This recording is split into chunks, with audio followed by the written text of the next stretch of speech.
Hello' everyone, মোৰ মৰমৰ বন্ধু বান্ধৱীসকল, আপোনালোক সকলোলৈকে মই এই নতুন বছৰ ৰঙালী বিহুৰ আন্তৰিক শুভেচ্ছা জনাইছোঁ। আপোনালোকে সকলোৱে হাঁহি ফূৰ্তিয়ে পাৰ কৰক এই নতুন বছৰটো। আৰু মই আজি এই বিবাহৰ স্থলীত হিমাশ্ৰী বিয়াত এয়া অকণমানি কিশোৰী ভণ্টি এগৰাকীয়ে এটি গীত পৰিৱেশন কৰিব। আপোনালোকে শেষলৈকে ভিডিঅ'টো চাই থাকিব দেই।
তেখেতৰ ভৱিষ্যত উজ্জ্বল কামনা কৰিছোঁ, কিয়নো আজি আমাৰ বিবাহ অনুষ্ঠানত তেখেতে গান গাইছে। ভৱিষ্যতে যাতে ডাঙৰ অনুষ্ঠানৰ গান গাওক, অসমৰ চিনাকি হওক, যাতে সকলো চিনি পায় তেখেতৰ গানৰ সুৰ শুনি নতুন নতুন গান লিখক। সময় অনুযায়ী তেখেতে বৰ্তমান সৰু হৈছে কাৰণে লোকৰ গান গাই তেখেতে চেষ্টা কৰিছে। যেতিয়া তেওঁ ডাঙৰ হ'ব তো সেই ক্ষেত্ৰত নিজৰ যোগ্যতা হিচাপে তেখেতে নতুন নতুন গান লিখিব আৰু গাব, আমাৰ সমাজৰ মাজত এৰি দিব।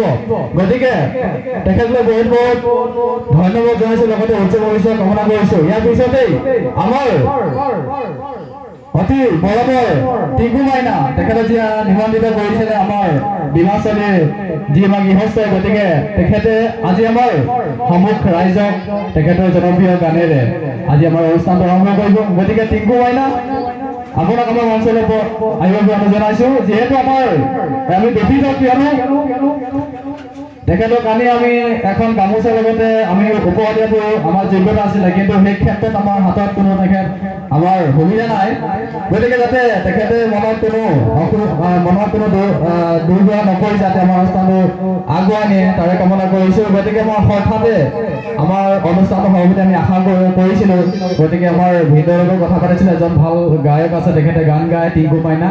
তো সেইকাৰণে আমি তেখেতক নিমন্ত্ৰণ কৰি আমাৰ বিবাহ অনুষ্ঠানটো আৰম্ভ কৰিম। যিহেতু আমাৰ কোনো সম্বৰ্ধনা হিচাপে আমাৰ মাজত কোনো আমাৰ কাৰ্যসূচী নাছিলে, যাতে টিংকু মাইনা মনত কোনো দুখ নলয়, আমাৰ গানটো যাতে ভালদৰে গায়। আমাৰ কিন্তু এটা কথা, সকলোৱে যাতে নাচিব লাগিব, কিন্তু টিংকু মাইনা নাচিব নাই, কিন্তু চবেই নাচিবলৈ মৰি থাকিলে নহ'ব, কিয়নো আমাৰ ৰাতিলৈকে আমি অনুষ্ঠানটো কৰিব নোৱাৰোঁ। কিয়নো ওচৰ চুবুৰীয়া যিহেতু অলপ অসুবিধা হয় হোৱাৰ ক্ষেত্ৰত, ল'ৰা ছোৱালী লোৱা চবে জানে, সেইকাৰণে বেছি অনুষ্ঠানটো দীঘলীয়া নকৰোঁ, যাতে আমি যিটো অনুষ্ঠান কৰোঁ সেই ক্ষেত্ৰত যাতে চবেই ভিতৰলৈ যাতে ধুনীয়াকৈ অনুষ্ঠানটো আৰম্ভ কৰে, নাচে, তাৰ বাবে অনুৰোধ জনাইছোঁ।